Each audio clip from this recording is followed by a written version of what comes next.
Subscribe channel Truth.id dan aktifkan lonceng notifikasi untuk mendapatkan informasi seputar live streaming dan video khotbah terbaru.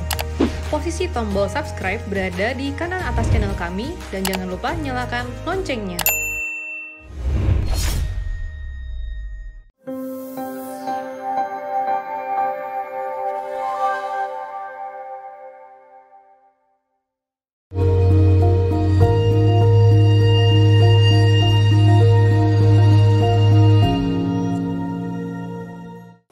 Shalom saudara, kita masuk ke pertanyaan berikut.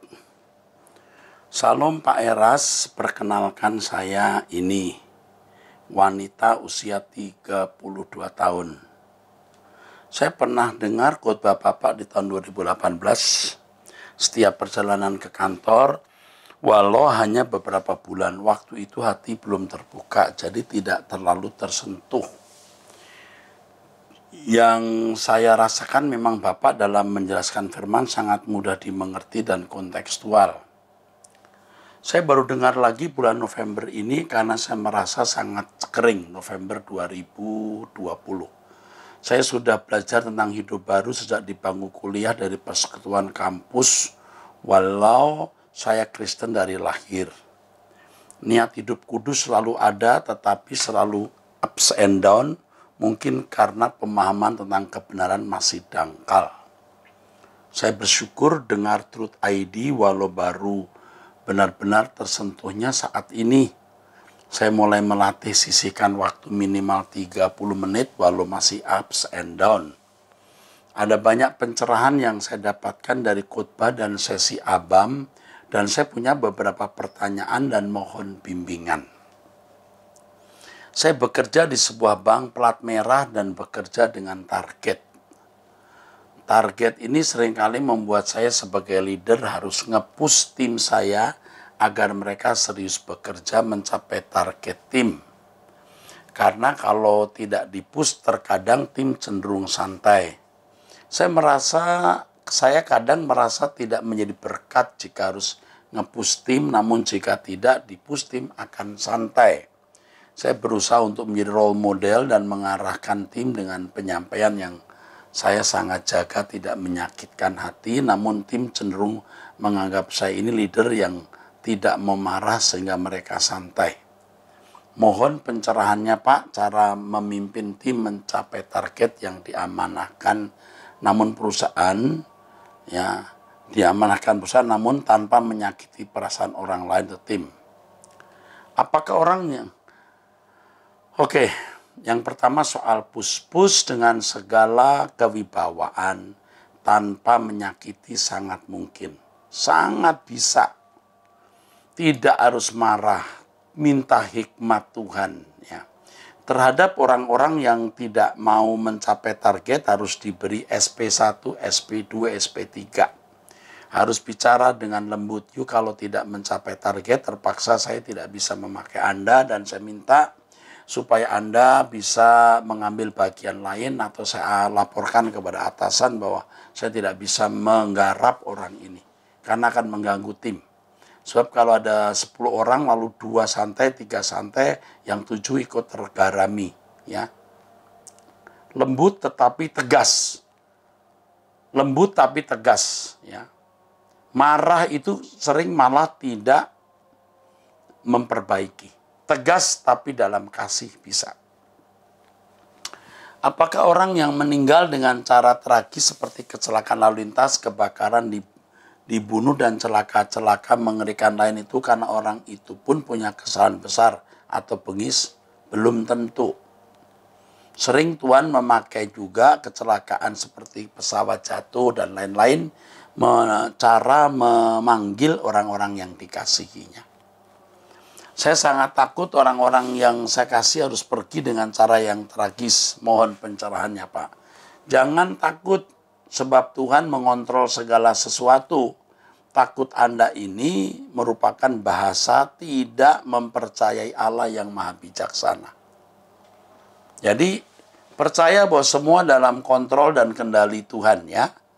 Kepada yang kekasih ini. Makasih Tuhan memberkati.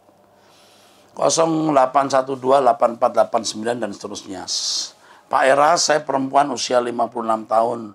Dulu saya berdoa hanya 5 menit. Semenjak dengar khotbah Pak Eras, sekarang saya berdoa 30-40 menit di pagi hari. Hampir setiap berdoa dan menaikkan pujian, saya keluar air mata. Saya merasa lega kalau sudah berdoa di pagi hari, dan saya sudah banyak diam walaupun teman saya, kaum ibu, suka membuli karena saya mau masuk di LB3. Ibu-ibu yang lain suka membuli. Tidak masalah. Anda dibully berarti Anda berjalan di jalan yang benar. Terima kasih Pak Eras, saya selalu pendeta, saya kan hanya mau senyum ke jemaat yang kaya. Oh. Ibu, puji Tuhan, Ibu sudah terpapar suara kebenaran. Dibully itu bahasa bahwa kita ada di jalur yang berbeda. Jalur kita jalur LB3. Tidak mendapat senyum dari pendeta karena Anda bukan orang kaya, mungkin ya Anda dapat senyum dari Tuhan. Amin. Dan senyum dari saya. Dan berkati Ibu. 08539661 dan seterusnya. Salam Pak. Saya ibu rumah tangga 2 anak. Saya dan suami rajin ikut suara kebenaran. Kami memiliki waktu khusus saat teduh masing-masing dengan Tuhan. Kami mendidik anak-anak untuk rajin membaca Injil. Lebih ditekankan Matius, Markus, Lukas, Yohanes. Kami mendidik anak-anak untuk takut akan Tuhan dan dengar-dengaran pada orang tua. Tapi mengapa mereka selalu bertengkar ya? Selalu saja bertengkar dan tidak menuruti apa yang kami ajarkan. Malah sering membuat saya marah akibat kenakalan mereka. Memang sih mereka masih kecil, umurnya 11 dan 8 tahun. Tapi saya merasa ini ujian yang terlalu berat buat saya. Apalagi saya orangnya disiplin, rapi, teratur. Saya maunya anak juga demikian. Saya juga sadar kadang saya terlalu keras pada mereka. Dan saya heran kenapa saya seperti ini. Udah tahu seperti itu ya jangan. Disiplin bagus tapi berlebihan membuat rumah seperti penjara. Buatlah suasana anak disiplin dengan rela, bukan disiplin karena melihat mata orang tua melotot atau mulut orang tua banyak bicara. Ayo berubah cara mendisiplin anak-anak. Disiplin harus, tetapi bagaimana membuat anak disiplin. Ya. Di rumah sering marah-marah kalau pergi, pas pulang baru nyampe udah ada yang bikin jengkel. Nah, ini yang membuat suasana rumah jadi buruk, lalu anak-anak ikut stres. Karena anak-anak stres, anak jadi melampiaskan stresnya itu berkelahi. Ini ibu juga yang bikin masalah. Kadang saya merasa barangkali di rumah ada roh jahat yang membuat saya stres. Enggak, ibu tidak menguasai diri. Ada kuasa roh jahat yang membuat saya marah, mudah marah, emosi. Tolong masukkan nasihat wejangan firman dari Bapak. Begini Bu. Ibu ini usia 30-40 kira-kira ya. Ibu itu memang suka sulit mengontrol emosi. Jangan salahkan setan. Setan memang udah salah. Tapi ibu tidak dipaksa untuk marah, untuk stres, untuk emosi. Suasana rumah yang seperti ini membuat suami pun jadi tidak nyaman nanti. Ibu orangnya tertib, disiplin, bersih, bagus. Tapi cara menciptakan keadaan itu harus benar. Kalaupun ada yang kurang beres sedikit, ya terimalah, hidup di dunia singkat. Mau tertib bagaimana sih? Ayo berubah ya cara berpikir ibu. Tidak ada yang ideal dalam hidup ini. Nah kalau ibu terlalu disiplin, keras, suka marah-marah. Nah seperti ini, anak-anak jadi suka berkelahi karena under pressure, dalam tekanan, lalu mereka kompensasinya ribut satu dengan yang lain. Coba ibu jangan banyak bicara. Anak salah ya udah diperbaiki tanpa marah, tanpa buka mulut. Luruskan. Nanti Tuhan akan memberi hikmat kepada ibu bagaimana menjadi wanita yang anggun, bijaksana, cerdas, tapi tegas. Tegas tidak harus kasar dan menyakitkan, ya. Selamat berjuang Bu, we love you. 0812 8482 dan seterusnya, usia 44 tahun, wanita dari Medan. Pak Pendeta Erastus, Shalom. Saya ibu rumah tangga, saya Kristen. Saya menikah dengan suami yang berbeda agamanya. Ya, agamanya lain. Dan sudah mempunyai anak perempuan usia 10 tahun dan ikut agamanya suami. Bagaimana apa suami dan anak saya bisa saya doakan supaya Tuhan Yesus tolong selamatkan mereka? Dan apa maksud doa sambil meditasi emang boleh? Pak, terima kasih, mohon dijawab karena saya bingung dengan kehidupan saya. Yang pertama, ibu sudah salah menikah. Tapi jangan mengusahakan perceraian. Ibu harus membayar kesalahan ini, bukan hanya berdoa supaya suami dan anak-anak bertobat menjadi Kristen. Kelakuan ibu harus benar-benar cemerlang untuk menjadi kesaksian. Yakin Tuhan bisa memakai ibu untuk menyelamatkan keluarga. Bukan doa saja, tapi perbuatan, perilaku yang agung, yang mulia, yang membuat orang akan takjub, dan itu akan membawa suami dan anak-anak kepada Tuhan Yesus. Oke? Tentu juga berdoa. Oke. 0813 4042 dan seterusnya. Shalom Pak Iras, saya dari Manado, ibu-ibu. Wanita maksudnya. Mau bertanya, saya sejak kecil, saya tidak tahu sudah menikah belum ini. Oh iya, wanita sudah menikah. Saya sejak kecil bersama dengan orang tua saya, 4 bersaudara. Papa polisi dan mama guru. Singkat cerita, papa kami sangat keras dalam mendidik kami, semua dengan militer dalam rumah. Papa saya juga suka mengamuk kalau jam makan siang saat pulang makan masih ada satu jenis makanan yang sementara dia masak atau belum tersedia, dengan mengangkat meja dan menumpahkan semua makanan itu. Duh, gile bener. Jika kami anak-anak bertengkar, ada satu orang yang buat salah, semua dapat jatah pukulan, baik pakai rotan atau kayu kecil di kaki kami. Di rumah banyak orang selain kami 4 bersaudara, karena mama dan papa membantu saudara-saudara sepupu kami yang sekarang mampu bersekolah agar bisa tetap sekolah. Bahkan adik mama yang masih sekolah dan kuliah tinggal bersama kami. Nah, singkat cerita lagi, ketika kami dewasa, kami memang terbiasa mandiri semua. Salah satu adalah saya anak pertama. Ada banyak hal yang saya alami, Bapak Pendeta. Pertanyaan saya berhubungan dengan jawaban dari beberapa pertanyaan yang saya dengar yang saya ikuti di YouTube. Anda bertanya, kita menjawab. Yaitu tentang kita tidak boleh melawan orang tua kita, walaupun mereka kadang mengeluarkan kata-kata mengutuk. Dan kutuk itu tidak akan terjadi dalam hidup kita, asalkan kita tidak melawan mereka. Itu yang saya pahami dari kata-kata yang Bapak Erastus berikan.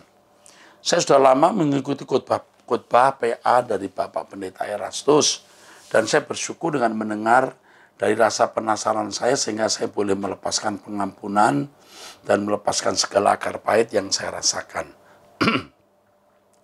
Akibat dari kekerasan yang sering kami kakak beradik alami sejak kecil, ya. Tapi yang jadi pertanyaan saya adalah papa saya sampai saat ini dari kami 4 bersaudara, 3 sudah menikah punya anak, 4 papa saya ternyata tidak berubah. Malahan semakin umur bertambah, sekarang sudah pensiun, papa semakin aneh menurut saya. Papa masih suka marah-marah yang menurut aturan dan pemahamannya salah, dia marah besar. Merasa selalu apa yang papa sampaikan adalah paling benar.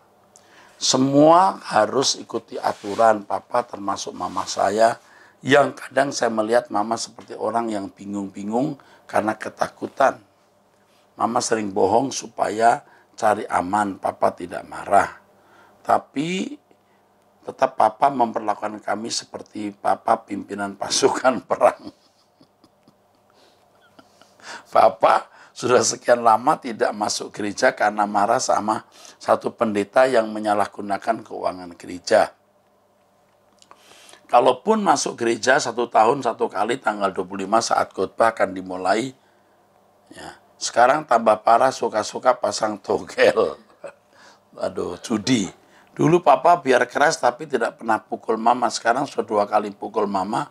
Bahkan kami laporkan papa ke polisi. Maksud saya papa lebih kasar perilakunya ketimbang waktu muda. Sempat saya dan adik saya yang kedua dan ketiga minta agar mama urus cerai saja. Tapi adik bungsu saya marah besar dan mama tetap bertahan. Ini sudah ketiga kali papa mengendarai motor dan kecelakaan yang dibonceng adalah mama. Ampun deh. Ketiga ini mama sakit parah karena papa menabrak mobil, membuat mama sudah seminggu lebih baru bisa bangun duduk.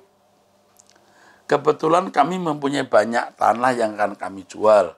Sudah ada pembelinya, tapi papa maunya bertahan dengan harga tinggi sehubungan dengan semua ini. Tanah ini selama papa, mama, anak 1-4. Satu kali apakah saya salah akan membantah papa dengan keras bahwa tanah dijual saja dengan harga saat ini karena kami tidak mampu mengurusnya dan papa mama sudah tua juga. Boleh memberikan masukan tapi jangan keras. Beri masukan dengan alasan. Itu bukan membantah. Ya, itu bukan membantah. Lagi pula kalau kita menolak permintaan orang tua, kalau itu salah pun jadi tidak. Itu pun nggak salah. Kalau kita diperintahkan tapi itu perintah yang tidak baik, ya nggak salah. Ya. Soal perawatan mama dalam pemulihan, apa saya salah membantah papa dengan tegas bahwa kami akan tetap merawat mama dengan pengobatan medis. Soal perawatan mama dalam pemulihan, apa saya salah membantah papa dengan tegas? Oh enggak, yang ini enggak salah. Ini bukan membantah. Ya, ini meluruskan papamu itu enggak sehat pikirannya. Di sini tidak boleh dituruti, nanti rusak mama, kasihan. Papa beralasan menabrak mobil karena dirasuki setan sehingga papa tidak lihat ada mobil parkir malam saat pulang malam Natal. Ini kan papa ini kan alasan dirasuk setan sehingga tidak lihat mobil kan nggak masuk akal. Bilang saja sudah tua atau tak konsentrasi. Saya bingung, mungkin saya masih kurang peka dengan jawaban yang Tuhan berikan. Tapi saya minta nasihat yang tepat yang akan saya ambil dalam hal ini. Ini yang bertanya ini kan sudah berumur sekarang, ya kan? Udah jadi ibu-ibu, ya. Saya kira sudah waktunya memberi penjelasan kepada orang tua, bukan membantah. Kalau diikuti terus orang tua sakit kayak begini, ini sakit pikirannya, kan jadi rusak semua. Jangan sudah pikir itu membantah, itu meluruskan. Nah kalau papa sakit lalu papa ngomongin ngawur kayak gitu, keputusannya ngawur. Semua jadi ngawur, ya. Tapi percayalah, ini semua akan berakhir. Nggak lama akan berakhir, ya. Nggak lama akan berakhir. Nanti telepon saya ya, bahwa ini masalah akan selesai. Luruskan ke mama, maaf ke papa. Jangan ikuti semua maunya. Kalau itu tidak baik harus diluruskan, ya. Jangan kita harus tunduk bodoh, ya. Jangan. Tunduk tanpa hikmat, tunduk tanpa kebijaksanaan, itu salah. Ketika masih kanak-kanak kita tunduk, ya. Ya kita belum bisa buat apa-apa. Setelah kita dewasa, orang tua yang tua ini harus diarahkan. Kita yang kadang-kadang jadi yang mengasuh orang tua. Oke. Salam Pak Eras dari 08538995 dan seterusnya. Salam Pak Eras yang saya hormati dan kasih. Saya pria usia 50 tahun dari satu gereja, dari gereja GPI. Ya. Ingin curhat dengan Bapak. Sungguh luar biasa setelah menyimak khotbah-khotbah dari Bapak dan berkomitmen untuk mempraktekkan hidup kudus, tidak bercacat dan tidak bercela di hadapan Tuhan. Melalui pikiran, perasaan, dan perbuatan, perkataan, sungguh saya langsung dites Pak. Diperhadapkan ke masalah yang kompleks sampai-sampai saya diberhentikan dari departemen pelayanan di gereja kami. Saya melayani bukan melayani manusia, tapi melayani hati dan perasaan Tuhan. Jadi sering berbenturan dengan saudara seiman sendiri yang bermotivasi lain dalam pelayanan di gereja kami dan tidak mau belajar dengan suara kebenaran yang disampaikan oleh Pak Eras. Itu Pak, suara hati saya paling dalam, semoga Bapak tetap panjang umur, supaya tetap bisa menjadi sokok guru banyak saudara untuk membawa jiwa-jiwa ke LP3. Terima kasih Pak untuk harapan Bapak bagi kami, doa Bapak untuk saya. Selamat datang di perjalanan bersama berkemas-kemas menuju langit baru, bumi baru. Banyak gereja tidak sadar betapa mengerikan kekekalan itu dan mereka tidak mempersiapkan umat untuk benar-benar masuk ke dalam kekekalan. Mengerikan. Jangan sampai kita begitu, ya. Oke. Kita teruskan ya. Ini dari luar negeri nih. Iya betul. Salam Pak Eras, saya dari Timor Leste. Terima kasih Pak atas firman Allah yang telah Bapak sampaikan dengan jelas dan benar menurut kehendak Allah. Dan kami sekeluarga telah diubah mindset-nya sehingga kami tidak lagi menganggap masalah fisik atau masalah dunia material sebagai masalah. Yang kami anggap sebagai masalah adalah apakah dengan kondisi kami semakin hari semakin bertambah masalah ini kami tetap berkenan kepada Tuhan Yesus dan tetap melakukan kehendak Allah. Hanya itu tetap kami bermasalahkan di dalam hidup kami ini. Dan kami sekeluarga tidak lupa mengucapkan terima kasih kepada Pak Eras dan semua estafet termasuk Ibu Esther yang telah membantu kami sekeluarga. Semoga anak-anak kami bisa daftar sekolah. Oh, ini dari Yosua Marquez. Baik Pak, kembali kasih Pak, kami dukung Bapak dalam kesulitan yang Bapak sekarang hadapi. Kami mendampingi Bapak, ya. Semangat Pak, Bapak masih punya saudara, yaitu kami dari tim Suara Kebenaran, ya. Mungkin pendengar perlu tahu bahwa Bapak ini mengalami begitu besar masalah, ya. Dan terima kasih untuk saudara-saudara lain yang telah mendukung saudara kita ini, Pak Yosua ini, ya. Kita akan tetap mendampingi Pak Yosua, ya, dalam keadaan yang berat, ya. Oke. 0822 6961 dan seterusnya. Salam Pak Erastus, selamat tahun baru. Oke. Saya dari Lampung Pak, usia 51 tahun. Setelah saya membaca True Daily Enlightenment 4 Januari 2021, hati saya sangat terharu dan menangis ke dalam Tuhan.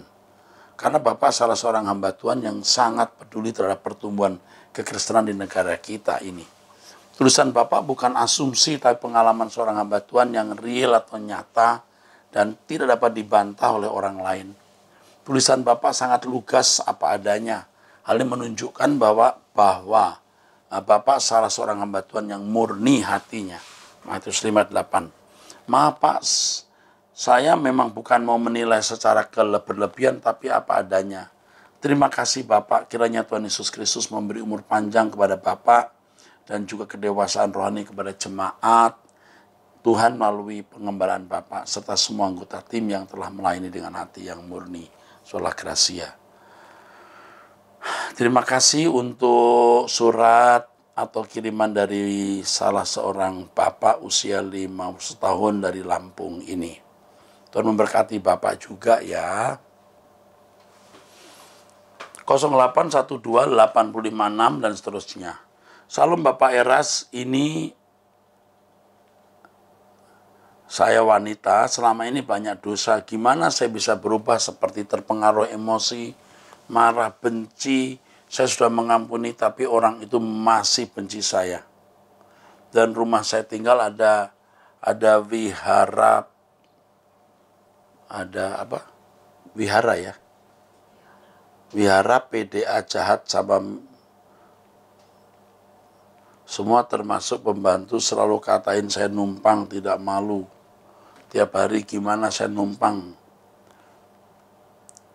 Oh.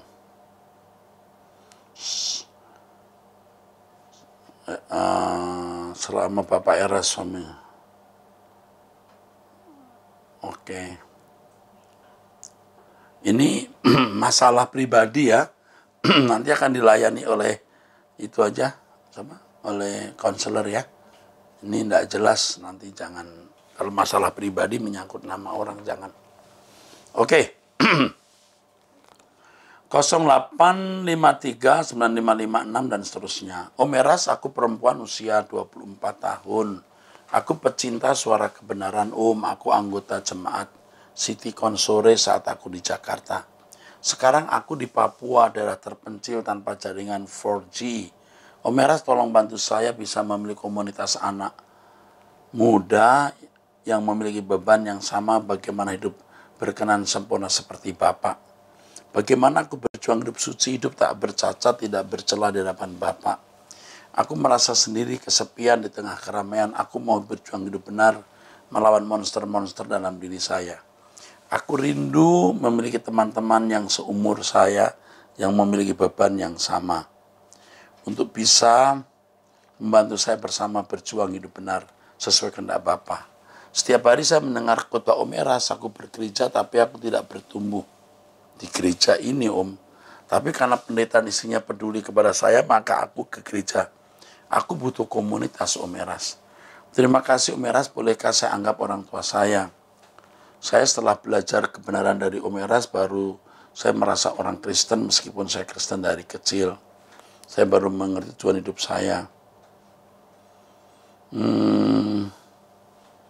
Saya baru mengerti tujuan hidup saya yang sesungguhnya dan satu-satunya, yaitu berjuang untuk mendapatkan pengakuan dari Bapa di surga. Inilah anakku yang kukasih, kepadanya aku berkenan. Aku mau menjadi corpus delicti. Terima kasih Om Eras. Aduh, luar biasa ya wanita ini. Nanti dimasukkan ini, mungkin harus dilempar ke kelompok ini, home, ya. Nanti akan dilayani juga ya. Aku melihat kamu ini hebat ya nak. Kenapa kamu jauh-jauh ke Papua ya? Nggak disebutkan di sini. Kamu pasti disertai Tuhan, ya. Komunitas bisa melalui komunitas anak-anak muda yang namanya home. Dan dari komunitas inilah dibangun ini.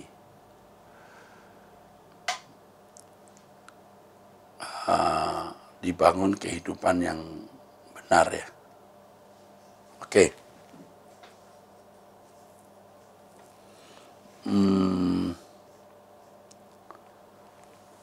08988438 dan seterusnya. Salam Pak, saya mau bertanya, Yohanes pasal 38, angin bertiup kemana ia mau dan engkau mendengar bunyinya, tapi engkau tidak tahu dari mana ia datang atau kemana ia pergi. Demikianlah dengan tiap-tiap orang yang lahir dari roh. Ini bicara tentang tujuan hidup. Sebenarnya Nikodemus itu belum memahami tujuan hidup atau makna hidup yang benar. Ya. Jadi orang yang lahir baru itu tahu apa makna hidup, bagaimana mengisi dan tujuan hidup. Oke. Yohanes 3:18, barang siapa percaya kepadanya, ia tidak akan dihukum. Barang siapa tidak percaya, ia telah berada di bawah hukuman, sebab ia tidak percaya dalam nama anak tunggal Allah.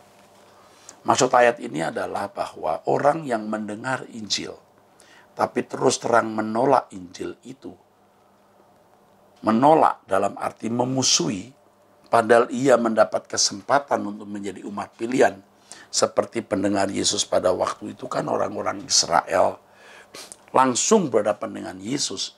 Berarti umat yang dipilih, yang mendapat kesempatan untuk menjadi anggota keluarga kerajaan. Kalau menolak, dia sudah di bawah hukuman. Sama seperti orang hari ini. Sudah jelas mendengar Injil, tapi menolak untuk hidup menurut kehendak Allah. Ini termasuk orang-orang Kristen ini. Yang menjadi Kristen tapi tidak melakukan kehendak Bapa, sudah hidup di bawah hukuman. Dan orang-orang non-Kristen yang memang bukan umat pilihan, tetapi memusuhi Yesus. Mestinya tidak perlu memusuhi memang karena bukan umat pilihan dan tidak masuk program untuk dikembalikan ke rancangan semula. Tetapi kalau sampai memusuhi, sudah ada di bawah hukuman. Mohon penjelasannya Pak Eras, terima kasih. Maaf ya Pak, kalau saya banyak bertanya karena saya orang bodoh. Oh tidak, Anda bukan orang bodoh.